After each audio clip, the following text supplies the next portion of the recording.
What's going on, fellow mini bike enthusiasts? I have a quick question for you guys, and I want your opinion on it. I guess this is kind of my personal opinion too, but it's up to me. I don't know. Sometimes I have hard times with making up logical decisions. Not all the time, but um, I don't know. I'll probably post this on a few pages, see what happens with it. Um, so I have two bikes. Well, I have these two bikes here. I have a Sears Runabout in the back. I have a CT200U. I have all these bikes, right? I got all these motors. Excuse the mess. Got a bunch of motors here, all kinds of stuff.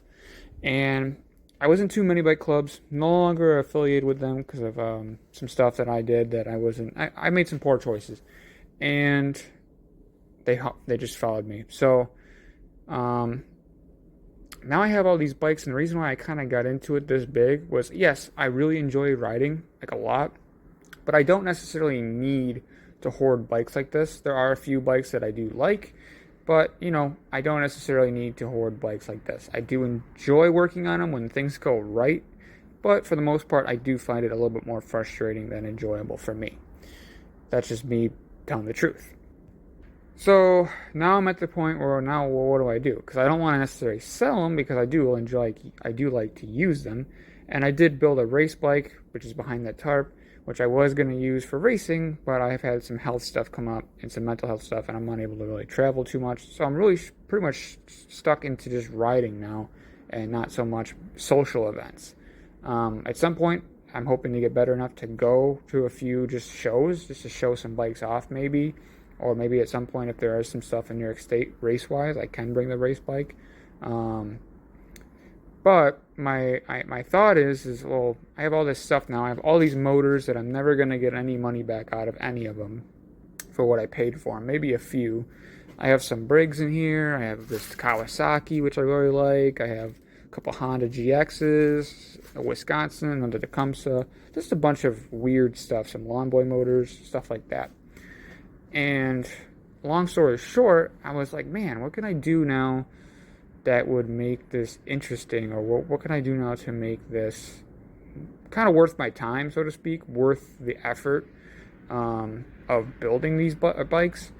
If I'm not going to be part of the club and I'm not really able to go to the show, yes, I enjoy riding, but I could just go out, buy a new Coleman, like an RSV, and be just as happy. But I also know the return on investment, I'm not going to get it back. So I might as well do something with them. So my thought is to build the bikes that I have and to every do a small engine collection type deal. So basically my goal is to collect I love small engines, man. Small engines have been part of my life since I was a little kid. My dad used to flip them. Well, my dad used to flip them, and I used to be in the garage with him, and we used to work on push mowers together and a whole bunch of cool stuff. But that's why I was like, man, I want to collect them. I want to collect the small engines, but I want to find a way to use them. And the only way I can really think of using them that'd be kind of cool would be mini bikes or a go-kart, but go-karts take up too much space. My thought was, though, to collect every variation of small engine, so to speak. I have a list of small engines that I would like to collect and to do at some point, but right now I'm just not there. Which would be like rotary engines, V-twins, stuff like that, weird stuff, quirky stuff. But what I'm talking about is the common stuff. So I want to collect a normal small block flathead. Well, I have two right here. There's a Briggs and there's a Tecumseh. But then I want to collect a standard size. What I mean by standard is like a 5-horse Briggs, or this Kawasaki would be a standard size. They do vary. I did look at the bores. They are a little bit different. And then I want a big block. And the big block I have over there, I'm going to be doing that. So I have that covered. Now, my question getting to all this is, I have two small blocks here. Two small block flathead engines. Do I rip them, like, do I leave, say, this one here as the original motor that came with this bike, and then do I pull this motor out and then put this motor in because I don't have a bike for this, or do I just use one of the frames I already have? Because I have an Arco frame that I could put this on. I have a Sears Runabout frame I could put this on. That's actually all I have right now. So I don't know. What's your guys' thought on that?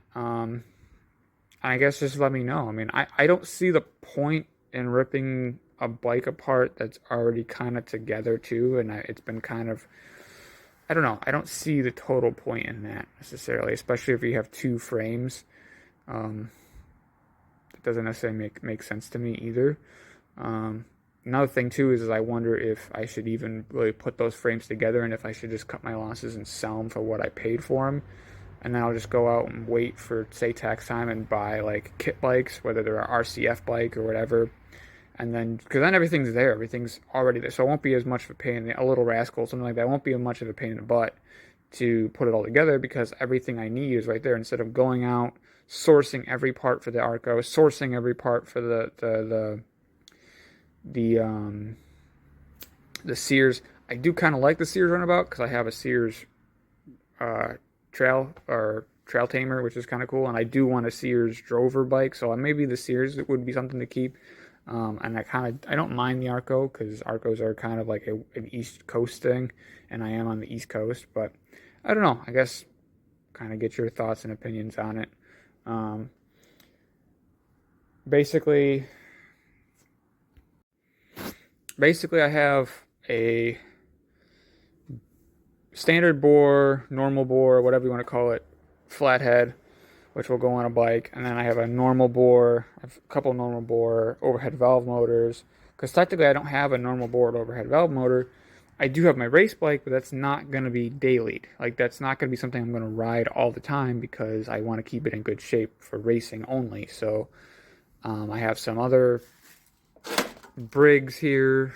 So I don't know, just a bunch of ideas and stuff like that. And yeah, so all I really need to complete my collection per se is I need a big block overhead valve motor, like a 301 Predator or something like that.